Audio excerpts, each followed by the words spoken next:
मुस्लिम personal law board को झटका, वक्फ पर मुसलमानों में फूट, आंदोलन पर फंसा मौलाना गैंग, वक्फ बिल पर मोदी की मोहर। नमस्कार, आप सभी का बहुत बहुत स्वागत है। आप देख रहे हैं स्पेशल स्टोरी, मैं हूं परवीन शेख। देश भर में आंदोलन का ऐलान करके मौलाना गैंग बुरी तरह से फंस चुका है, क्योंकि अब मौलानाओं में ही वक्फ बिल को लेकर फूट पड़ चुकी है। मुस्लिम पर्सनल लॉ बोर्ड ने आंदोलन का ऐलान किया तो वहीं कई मुस्लिम तंजीमों ने पर्सनल लॉ बोर्ड के आंदोलन से किनारा कर लिया है, जिससे साफ है कि अब जो बिल का विरोध कर रहे हैं उनके लिए आगे खाई और पीछे कुआं जैसे हालात बन चुके हैं। मुस्लिम पर्सनल लॉ बोर्ड की हालत देखकर तो यही कहा जा सकता है, ना राम मिले ना माया। दरअसल ओवैसी और मौलाना के बीच जंग छिड़ी हुई है। ओवैसी इस कदर आवाम को भड़का रहे हैं कि अब मौलानाओं ने ही उनके खिलाफ मोर्चा खोल दिया है, चाहे बात सीएए की हो या फिर वक्फ संशोधन बिल की। मौलाना ओवैसी को दो टूक ललकार रहे हैं और डायरेक्ट आरोप लगा रहे हैं कि ओवैसी मुसलमानों को भड़काने का काम कर रहे हैं, और ये उनके बयानों से साफ होता है, जिससे साफ हो गया है कि वक्फ बिल को लेकर मुस्लिम लीडरशिप के बीच खुद ही दरार पड़ चुकी है। वक्फ बोर्ड अधिनियम में संशोधन कानून को लेकर विपक्ष का सियासत करना वाकई मुसलमानों के साथ दुर्भाग्यपूर्ण है। किसी भी कौम के लिए जड़ता नुकसान ही करती है। मुस्लिम समुदाय के ज्यादातर लोगों को ये बात समझ आ गई है, मगर उन्हें गुमराह करने की कोशिश की जा रही है। वक्फ सुधारों को लेकर कोई भी ये नहीं समझा सका कि इससे आम मुसलमानों को क्या फायदा और या नुकसान होगा।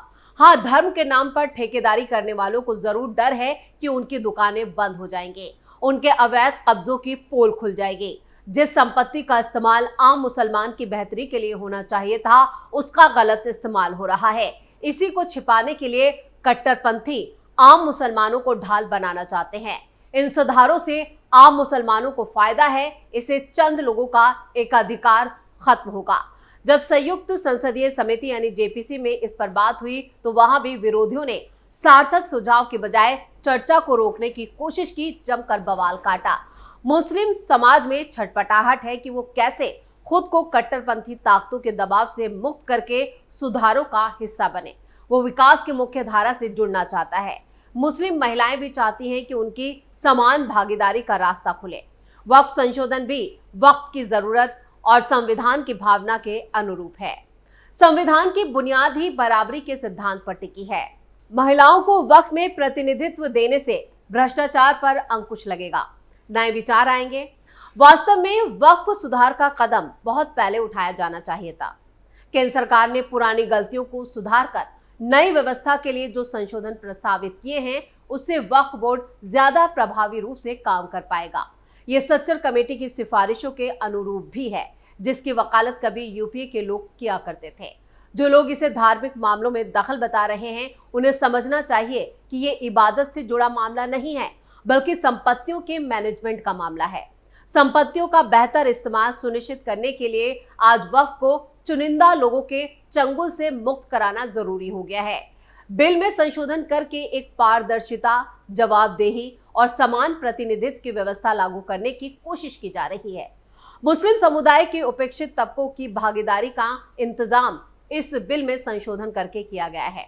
नए प्रावधानों में व्यवस्था है कि वक्फ संपत्ति को निष्पक्ष तरीके से उसकी पहचान की जाए, और अगर कोई कंट्रोवर्सी है तो उसका समुचित कानूनी निस्तारण यानी कानूनी तरीके से उसे हल किया जाए। इन संशोधनों से वक्फ बोर्ड ज्यादा सक्षम, पारदर्शी और जवाबदेह होगा। केंद्र सरकार कैग के जरिए ऑडिट करा सकेगी। वक्फ जमीनों को जिला मुख्यालयों के राजस्व विभाग में रजिस्टर्ड कराने, कंप्यूटर में रिकॉर्ड बनाने से पारदर्शिता आएगी। इंसाफ के लिए अदालत जाने का मौका मिलेगा। ट्रिब्यूनल के फैसलों को हाईकोर्ट में चुनौती दी जा सकेगी। पुराना कानून मुसलमानों को बांटने वाला था। हमें नए सर्वसमावेशी कानून का स्वागत करना चाहिए या इसका विरोध? बदलाव वक्त की जरूरत है, और मुसलमानों में ये जो जड़ता है ये उसे भी खत्म करेगा, क्योंकि किसी भी चीज को लेकर कट्टरता हमेशा नुकसानदायक होती है, उससे फायदा नहीं होता। लेकिन मुट्ठी भर जो मुस्लिम है, जो दबंग मुसलमान है, वो आम मुसलमानों की बेहतरी के नाम पर सिर्फ उन्हें गुमराह कर रहे हैं और उनका इस्तेमाल कर रहे हैं। ये मुस्लिम समाज को समझना होगा। बिहार से all India Muslim personal law board के आंदोलन की शुरुआत। All India Muslim personal law board ने ऐलान किया है कि देशव्यापी आंदोलन की शुरुआत बिहार से होगी। आंदोलन के पहले चरण के तहत 26 मार्च को पटना और 29 मार्च को विजयवाड़ा में विधानसभाओं में बड़े पैमाने पर विरोध धरनों का आयोजन किया जाएगा।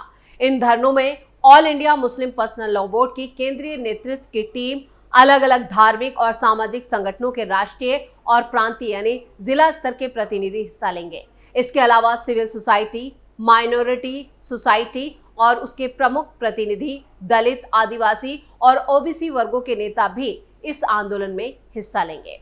राजनीतिक दलों को भी दिया गया न्योता। मुस्लिम पर्सनल लॉ बोर्ड ने इस आंदोलन में शामिल होने के लिए अलग अलग राजनीतिक दलों के नेताओं और सांसदों को भी इनवाइट किया है।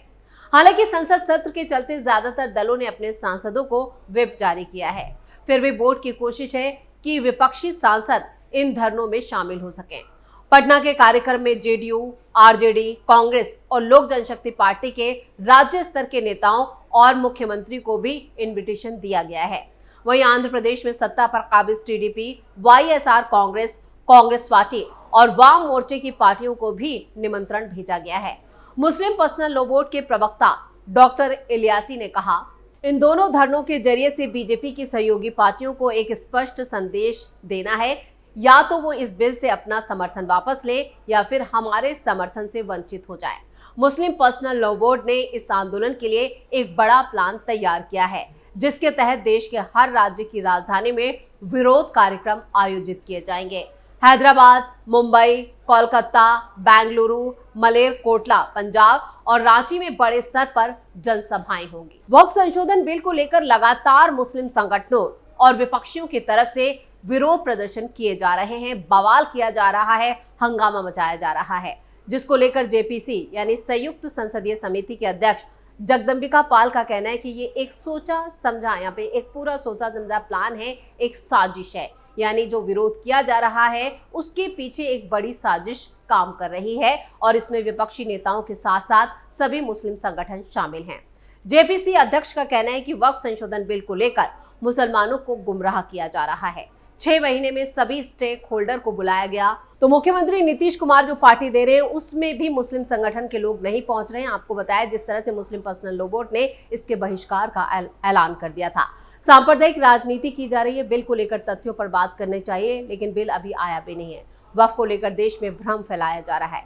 जगदम्बिका पाल ने कहा, वक्फ को लेकर देश में भ्रम फैलाया जा रहा है, दबाव बनाने से कानून नहीं रुक जाएगा।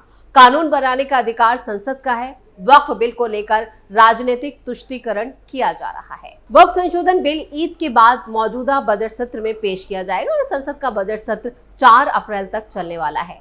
कहा जा रहा है कि ईद के बाद चर्चा के लिए बिल को संसद में लाया जाएगा। वहीं वक्फ को लेकर हैदराबाद के सांसद और एआईएमआईएम चीफ असदुद्दीन ओवैसी ने बिल को लेकर देश भर में विरोध करने की बात कही है और आरोप लगाया है कि सरकार वक्फ संपत्तियों पर गलत लोगों को बैठा रही है। एआईएमआई चीफ ने सीएए और 3 तलाक के बाद बिल लाने के पीछे सरकार की मंशा पर भी सवाल उठाए थे और मुस्लिम समुदाय के लोगों से इस बिल का कड़ा विरोध करने की भी अपील की।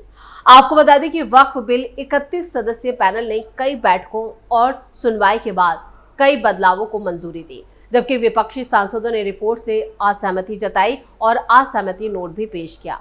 655 पन्नों की रिपोर्ट 30 जनवरी को लोकसभा अध्यक्ष ओम बिरला को सौंपी गई। जेपीसी ने सत्ता पर काबिज बीजेपी के सदस्यों के जो सुझाए गए सुझाव थे, जो बदलाव थे, उस रिपोर्ट को 15-11 बहुमत से मंजूरी दी। इस कदम के बाद विपक्ष ने इसे वक्फ बोर्ड को खत्म करने की कोशिश करार दिया। पिछले साल 8 अगस्त को केंद्रीय अल्पसंख्यक मामलों के मंत्री किरण रिजिजू ने लोकसभा में पेश किए जाने के बाद बिल को जेपीसी के पास भेजा था। All India Muslim personal law board ने बिल के खिलाफ देशव्यापी आंदोलन की घोषणा की है और इससे यहाँ पर एआईएमआई चीफ असदुद्दीन ओवैसी ने बोर्ड के इस फैसले को सही ठहराया है।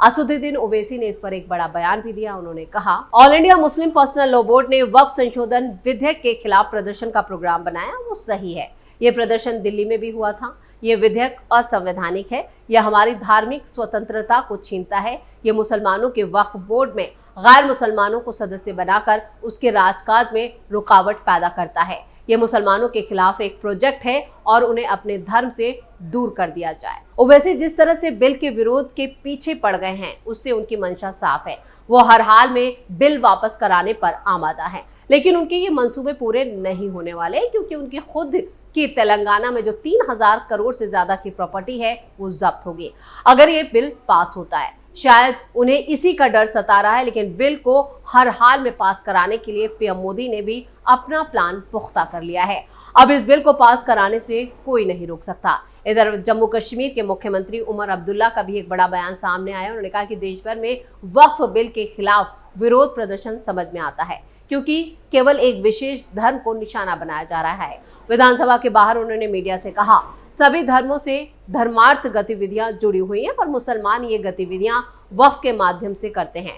जब किसी विशेष धर्म को निशाना बनाया जाता है तो तनाव पैदा होता है। यानी वक्फ के खिलाफ जो विरोध प्रदर्शन हो रहा है, एक तरह से उमर अब्दुल्ला ने ये संकेत दिया है कि वो भी इसके खिलाफत यानी उसके खिलाफ है।